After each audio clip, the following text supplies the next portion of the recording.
ఆ రోజులే బాగున్నాయి.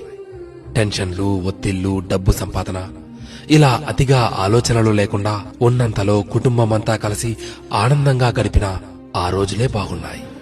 ఆదివారం ఆటలాడుతూ అన్నాన్ని మరచిన ఆ రోజులే బాగున్నాయి. మినరల్ వాటర్ గోల లేకుండా కుళాయి దగ్గర, బోరింగుల దగ్గర, బావుల దగ్గర నీళ్లు తాగిన ఆ రోజులే బాగున్నాయి. ఎండాకాలం చలివేంద్రాల్లోని చల్లని నీళ్ల కోసం ఎర్రని ఎండని సైతం లెక్క చేయని ఆ రోజులే బాగున్నాయి. వందల కొద్దీ ఛానళ్లు లేకున్నా ఉన్న ఒక్క దూరదర్శన్లో శుక్రవారం చిత్రలహరి, ఆదివారం సినిమా కోసం వారమంతా ఎదురుచూసిన ఆ రోజులే బాగున్నాయి. సెలవుల్లో అమ్మమ్మ, నానమ్మల ఊళ్లకు వెళ్లి ఇంటికి రావాలనే ఆలోచనే లేని ఆ రోజులే బాగున్నాయి.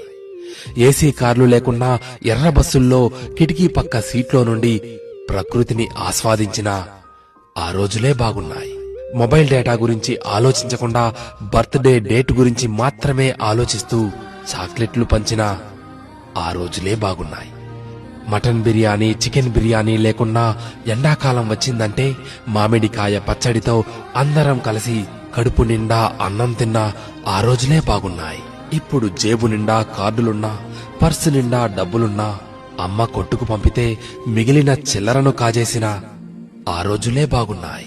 ఇప్పుడు చేతిలోని సెల్ నిండా గేములున్నా, ఆట స్థలంలో బ్యాట్ మార్చుకుంటూ ఒకే బ్యాట్తో క్రికెట్ ఆడిన ఆ రోజులే బాగున్నాయి.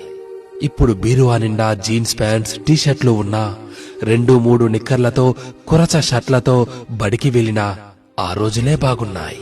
ఇప్పుడు బేకరీల్లో కూల్ కేకులు తింటున్నా, 25 పైసల ఆశా జాకెట్లు తిన్నా ఆ రోజులే బాగున్నాయి.